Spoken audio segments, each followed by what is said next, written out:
Hello बच्चों, welcome to my YouTube channel physics by K Pandit में आपका स्वागत है। मैं लेके आया हूँ आपके लिए चैप्टर नंबर 3 विद्युत धारा तथा किरचॉफ के नियम। इसके लेके आया हूँ मैं आपके लिए एमसीक्यू क्वेश्चन। ठीक है, तो हम एमसीक्यू में ओनली फॉर जो एमसीक्यू होंगे एबेसदा वाले और रिक्त स्थान वाले जो क्वेश्चन होंगे उन्हीं के बारे में क्या करेंगे, बात करेंगे। ठीक है, और जो शॉर्ट क्वेश्चन है आप जो ये मिशन, ठीक है भाई, क्या है कि मिशन सिक्योरिटी 100, इसकी पीडीएफ आपको टेलीग्राम चैनल के ग्रुप में मिल जाएगी। वहां से आप क्या देख सकते हो, शॉर्ट क्वेश्चन देख सकते हो। अपन चर्चा इसी पे करेंगे, एमसीक्यू और फिल इन द ब्लैंक्स दोनों चीजों पर चर्चा करेंगे। तो देखो क्वेश्चन नंबर क्या कह रहा है। क्वेश्चन नंबर 1 क्या कह रहा है, धारा आई व एफ व वेग वीडी में संबंध। भाई ये तो इंपॉर्टेंट मान लो, कितना होता है आई बराबर कितना होता है निया वीडी, एन ई ए वीडी। तो आंसर हमारा क्या हो जाएगा, ए हो जाएगा। आई व वीडी में संबंध, ठीक है, आई व वीडी में संबंध कितना हो गया, आई बराबर निया वीडी हो गया। ठीक है, तो ये चर्चा करेंगे, आगे चलेंगे। ठीक है, और ये भले तुम्हारे 1 नंबर में नहीं आए लेकिन फिर भी क्या है, 1.5 नंबर में आने की संभावना ज्यादा है। तो ये क्या इंपॉर्टेंट है भाई, इंपॉर्टेंट है तो पढ़ लेना अच्छे से। ठीक है, दूसरा चलते हैं। दूसरा क्या कह रहा है, दूसरा क्वेश्चन कह रहा है कि अपवाह वेग व विद्युत क्षेत्र में वीडी व ई के मध्य क्या बताना, मध्य संबंध बताना। क्या बताना, संबंध। तो हमारे को पता है कि वीडी क्या है, वीडी बराबर क्या है ई टाउ बाई एम। तो वीडी किसके प्रोपोर्शनल हो गया, वीडी प्रोपोर्शनल हो गया ई के प्रोपोर्शनल हो गया। तो देख लो, अपवाह वेग और विद्युत धारा, विद्युत क्षेत्र के अंदर संबंध है क्या, वीडी प्रोपोर्शनल है ई के। तो आंसर क्या हो जाएगा, आंसर नंबर ये लो, ये बी ऑप्शन हो गया। ठीक है, चलेंगे किस पे चलेंगे भाई, तीसरे पे।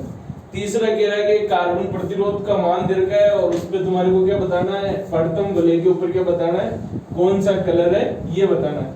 तो भाई ये भी नोट ही कर लो। ठीक है, क्या कर लो, नोट ही कर लो। इससे भी क्या है भाई, क्वेश्चन आने के चांस ज्यादा है। तो ये देखो तीसरा क्या कह रहा है, एक कार्बन प्रतिरोध आर का मान कितना दे रखा है, 64 इंटू 10⁻³ प्लस माइनस 10%।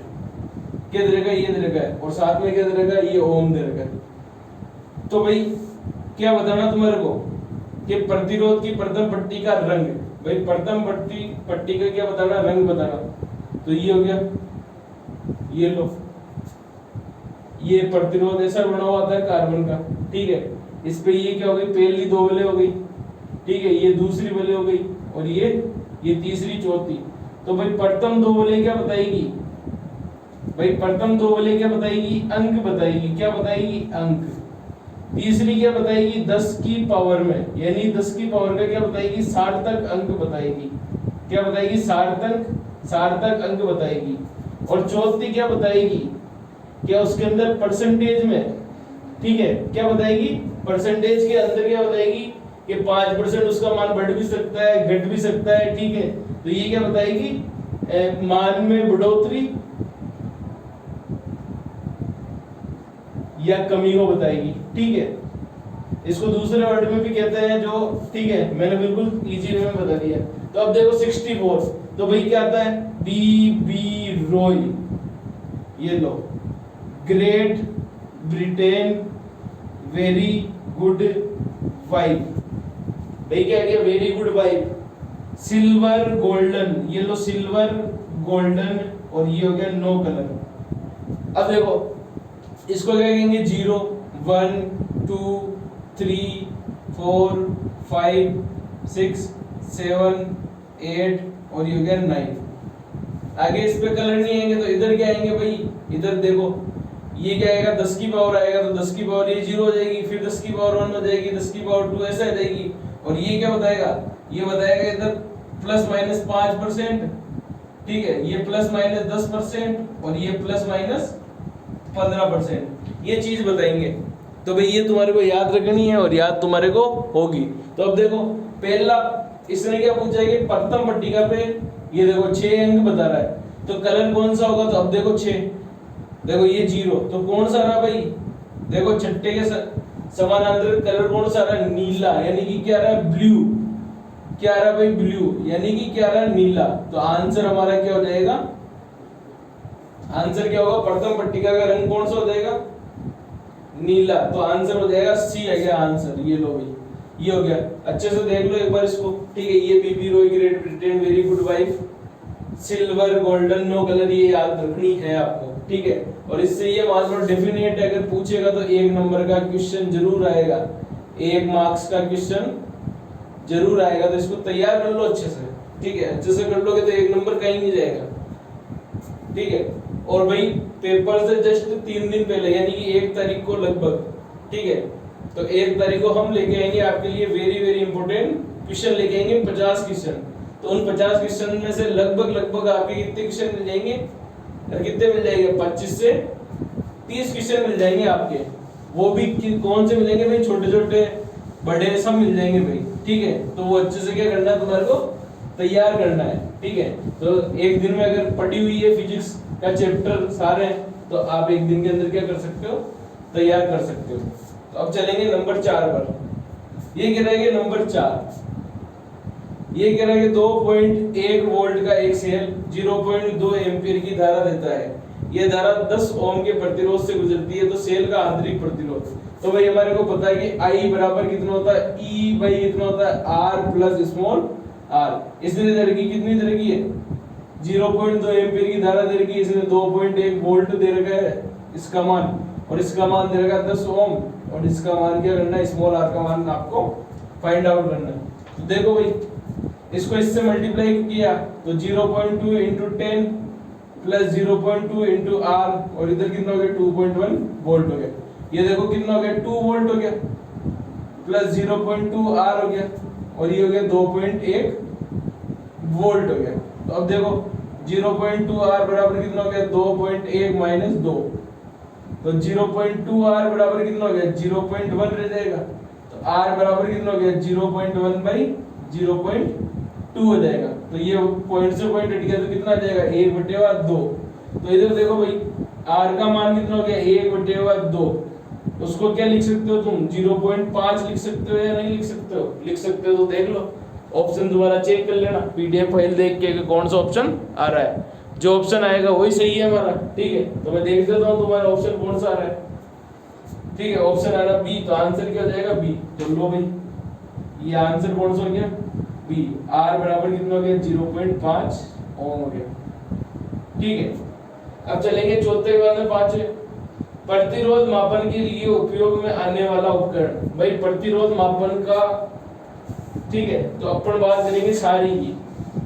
5वां क्या कह रहा है? प्रतिरोध मापने के लिए कौन सा उपकरण उपयोग में लिया जाएगा? तो सिंपल है भाई, मीटर सेतु क्या करेगा? प्रतिरोध नापने के लिए क्या करेगा? वर्ग करेगा, ठीक है। तो मीटर सेतु क्या करता है कि कोई अज्ञात प्रतिरोध दे दिया जाए, उस प्रतिरोध का क्या करना है? मुझे मान ज्ञात करना। तो मीटर सेतु की सहायता से क्या हो जाएगा? अज्ञात प्रतिरोध का मान ज्ञात किया जा सकता है। तो 5 में क्या जाएगा? मीटर सेतु आ जाएगा। क्या जाएगा भाई? अज्ञात प्रतिरोध का मान या प्रतिरोध का मान ज्ञात करने का उपकरण है। तो कौन सा है भाई? मीटर सेतु। तो ये लो, ये सी आ गया।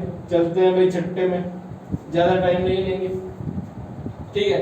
अब कह रहे हैं किरचॉफ के प्रथम एवं द्वितीय नियम आधारित है। भाई सिंपल है, याद रख लो कि किरचॉफ का नियम, किरचॉफ के नियम भाई किस पर? आवेश तथा ऊर्जा संरक्षण पर आधारित है। भाई हमारे को डिटेल में नहीं करनी है, तो भाई हम शॉर्ट में चलेंगे। तो लो भाई ये आंसर कौन सा हो गया? ए हो गया। भाई रट लो, याद कर लो, जो करना वो कर लो, लेकिन पेपर में अगर क्वेश्चन आ जाए कि किरचॉफ का नियम, किरचॉफ के प्रथम एवं द्वितीय नियम आधारित है, तो प्रथम नियम तो है भाई आवेश पर। जो प्रथम नियम है ये लो, ये हो जाएगा प्रथम नियम के लिए, और ये ऊर्जा किसके लिए हो जाएगी? द्वितीय नियम के लिए। तो भाई दोनों चीजें याद रखनी। क्या याद रखनी? प्रथम नियम तो क्या करता है? आवेश संरक्षण को बताता है, और द्वितीय नियम क्या बताता है? ऊर्जा संरक्षण के नियम को बताता है। अब चलेंगे 7वें पर। अब भाई 7वां क्वेश्चन क्या कह रहा है? देख लो इधर, पढ़ देता हूं मैं कि विभव मापी की सहायता से निम्न में से किस राशि को नहीं मापा जा सकता है? भाई विभव मापी की सहायता से सेल का विद्युत वाहक बल हाँ नाप सकते हैं। धारिता धारिता कोई आइडिया नहीं है भाई। विद्युत धारा हाँ नाप सकते हैं। प्रतिरोध भी नाप सकते हैं। तो आंसर क्या है पूछ रहा है कि किस राशि को नहीं मापा जा सकता है, तो आंसर कौन सा हो जाएगा? बी। क्या हो जाएगा? बी। यानी कि धारिता को तुम क्या कर सकते हो? विद्युत विभव या विभव मापी की सहायता से क्या कर सकते हैं? हम नोट नहीं कर सकते या ज्ञात नहीं कर सकते हैं। अब चलेंगे भाई 8वें क्वेश्चन पर। ठीक है, 8वां क्या गया तुम्हारे? क्या गया भाई? फिल इन द ब्लैंक्स है क्या? तो देखो भाई 8वां फिल इन द ब्लैंक्स है, तो देखते हैं भाई। ठीक है, तो चलो भाई 8वें में चलते हैं। देखो भाई 8वां क्वेश्चन क्या कह रहा है? Fill in the blanks. ये लो, ये 8वां क्वेश्चन। ठीक है, तो मैं थोड़ी सी सही डाल लेता हूँ, लग रहा है कि हल्का चलने लग गया। ठीक है, बस आप बच्चों का प्यार यही ऐसे बना रहेगा तो हमारी मेहनत रंग लाएगी और जो हमारा टारगेट है 100 आउट ऑफ 100 वो भी पूरा हो जाएगा। ठीक है, तो चलते हैं भाई fill in the blanks. First 8 का फर्स्ट क्या कह रहा है? देखो भाई, विभव मापी विभवांतर मापने का ऐसा उपकरण है जिसका प्रभावी प्रतिरोध। तो भाई अभी तक देख लो इसका पहला, तो मैं बता देता हूं विभव मापी के लिए विभव मापी का प्रतिरोध कितना होता है? लो भाई, ये प्रतिरोध तो विभव मापी के लिए तो अनंत होता है। और एमीटर के लिए कितना होता है? एमीटर के लिए क्या होता है भाई? शून्य होता है। एमीटर का प्रतिरोध कितना होता है? शून्य होता है। दोनों याद कर लो, ये चौथे चैप्टर में मिलेगा आपको। ठीक है, और ये कहाँ मिल रहा है? तीसरे में मिल रहा है, तो अच्छे से याद कर लो। दोनों में से एक क्वेश्चन जरूर पेपर में पूछेंगे। अब देखो बी क्या कह रहा है? इसका दूसरा कह रहा है कि अर्धचालक पदार्थ की प्रतिरोधकता ताप बढ़ने पर खालिस्तान होती है। तो पहले तो देख लो अर्धचालक की प्रतिरोधकता, तो ये लिख दी मैंने प्रतिरोधकता, ये टेम्परेचर लिख दिया। तो दोनों के बीच में एक किताब के अंदर क्या है? ग्राफ है। तो जैसे जैसे टेम्परेचर बढ़ेगा वैसे वैसे क्या होगा? प्रतिरोधकता का मान कम होगा। ये किसके लिए है भाई? अर्धचालक पदार्थ के लिए। ठीक है, तो जैसे जैसे क्या हो रहा है? टेम्परेचर का मान बढ़ रहा है तो रो का मान क्या हो रहा है? कम हो रहा है। अब ये इसने पूछा है उल्टा कि टेम्परेचर अगर कम होगा तो रो का मान क्या होगा? बढ़ेगा कि नहीं बढ़ेगा? तो रिक्त स्थान में क्या पूछ रहा है कि प्रतिरोधकता ताप बढ़ाने पर, भाई प्रतिरोधकता ताप बढ़ाने पर क्या होती है? कम होती है। क्या होती है भाई? कम होती है। तो लो भाई, ये पहला ही हो गया कि ताप जैसे जैसे बढ़ाया तो क्या हो गया? प्रतिरोधकता का मान कम हो गया। अब मान लो कि उसने उल्टा पूछ लिया कि क्या पूछ लिया कि अगर ताप को कम करने किया जाता है तो अर्धचालक पदार्थ की प्रतिरोधकता के मान में क्या होगी? बढ़ोतरी होगी। तो दोनों मैंने ऑप्शन आपको बता दिए। ठीक है, तो दोनों में से कोई भी पूछ सकता है, पेपर बनाने वाले पे डिपेंड करता है। ठीक है, तो जो पूछेगा आप आंसर लगा देना, मैंने दोनों आपको बता दिए। ठीक है, अब चलते हैं 8वें के सी पर या तीसरे पर। देखो भाई 8वें का तीसरा क्या कह रहा है? संचरण में होने वाली शक्ति से को कम करने के लिए विद्युत धारा संचरण खालिस्तान वोल्टता पर किया जाना चाहिए। भाई तीसरा कह रहा अगर हानि होती है तो भाई कुछ मत करो, उच्च वोल्टता पर। तो उच्च वोल्टता पर आप अगर क्या करो? विद्युत धारा का संचरण करोगे तो क्या होगी? शक्ति की हानि नहीं होगी। तो आंसर क्या हो जाएगा? उच्च वोल्टता होगी। अब देखो चौथा क्या कह रहा है? धारा घनत्व का ऐसा ही मात्रक। तो भाई धारा घनत्व का ऐसा ही मात्रक J बराबर क्या होती है? I/A, यानी प्रति एकांक क्षेत्रफल में से गुजरने वाली विद्युत धाराओं की संख्या क्या कहलाएगा? धारा घनत्व कहलाएगा। तो मात्रक देख लो, इसका मात्रक एम्पियर और क्षेत्रफल का क्या होता है? Metre square. तो J का मात्रक कितना हो गया? Ampere metre square. ये लो MCQ भी हो गए, फिल इन द ब्लैंक्स भी हो गए। एक दो क्वेश्चन और करा देता हूँ। ठीक है, तो 9वां कह रहा है विद्युत धारा अदिश है या सदिश है? कारण सहित बताइए। भाई विद्युत धारा क्या है? भाई अब देखो 9वां क्या कह रहा है? विद्युत धारा क्या कह रहा है? विद्युत धारा, तो विद्युत धारा I बराबर क्या होती है? Q/T, यानी कि एकांक समय में प्रवाहित होने वाली आवेशों की संख्या क्या कहलाएगी? विद्युत धारा कहलाएगी। भाई अब आवेश फ्लो होना है, अब आवेश फ्लो कहां से होंगे? तार के एक सिरे से दूसरे सिरे पर होंगे, यानी उच्च विभव से कहां जाएंगे? निम्न विभव पर जाएंगे। तो भाई वो क्या है? उसमें तो डायरेक्शन की जरूरत ही नहीं है, कि ये थोड़ी है कि वो भग रहे हैं इधर उधर, भाई वो जा तो एक ही दिशा में रहे ना, इसलिए हमारे को क्या है भाई, दिशा की आवश्यकता नहीं है। ये ओनली फॉर कहां से कहां जाएंगे, उच्च विभव से निम्न विभव की तरफ जाएंगे। तो बस इतना ही याद रखना कि विद्युत धारा क्या है, अदिश राशि है। क्या है भाई, अदिश राशि है। तो लो भाई, ठीक है, कारण भी मैंने बता दिया, इसमें भी लिखा हुआ कारण वो भी पढ़ के बता देता हूँ। विद्युत धारा की दिशा होते हुए भी ये एक अदिश राशि है, क्योंकि विद्युत धारा सदिश योग नियमों का पालन नहीं करती है। ठीक है, तो भाई तुम सदिश योग नियम का पालन भी करके देख लो, नहीं करती है तो नहीं है वो। ठीक है, लेकिन मैंने तो सीधा बता दिया आपको कि क्या होगा। अरे क्या होगा भाई, कि आवेश क्या हो रहा है, प्रवाह हो रहा है भाई एक डायरेक्शन से दूसरे में, उसमें कोई जरूरी थोड़ी है, बस वो तो क्या है उच्च विभव से निम्न विभव की तरफ जा रहे हैं, तो हमारे को क्या है कोई डायरेक्शन देखने की जरूरत नहीं है। अब देखो 10वां क्वेश्चन क्या कह रहा है, लो भाई 10वां लास्ट क्वेश्चन देखेंगे, बाकी के छोटे छोटे वो आप खुद देख सकते हो, याद करने आपको, जो समझाने की चीजें मैंने आपको समझा दी। अब कह रहा है गतिशीलता की परिभाषित कीजिए, इसका मात्रक भी लिखिए। तो लिख सकते हो भाई गतिशीलता, ये लो, ये Vd प्रोपोर्शनल किसके था, E के था, तो ये मैंने क्या करा, प्रोपोर्शनल का चिन्ह हटाया, तो एक कांस्टेंट लगाया म्यू, क्या लगाया, तो इसी को क्या कहेंगे, गतिशीलता। क्या कहेंगे, इसी को गतिशीलता। ठीक है, यहाँ से म्यू बराबर कितना निकल गया, Vd बाई क्या निकल गया, E निकल गया।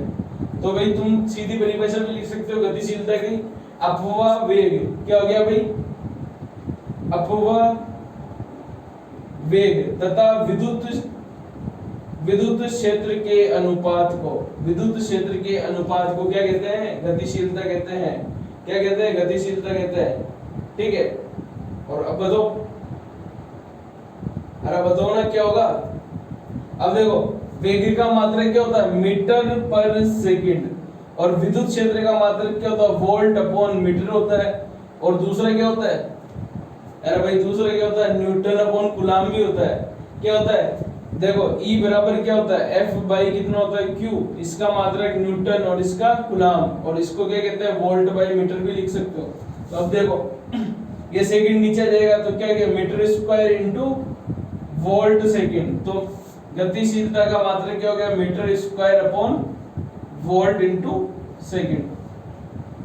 तो आज का सेशन यही समाप्त करते हैं। मैंने 10 क्वेश्चन समझा दिए जो समझने वाले थे, बाकी के तो आपको क्या करने, याद ही करने। ठीक है, तो आज का सेशन हम यही समाप्त करते हैं। राधे राधे। ठीक है, और माँ काल का आशीर्वाद हमारे ऊपर बना रहे। Thank you so much.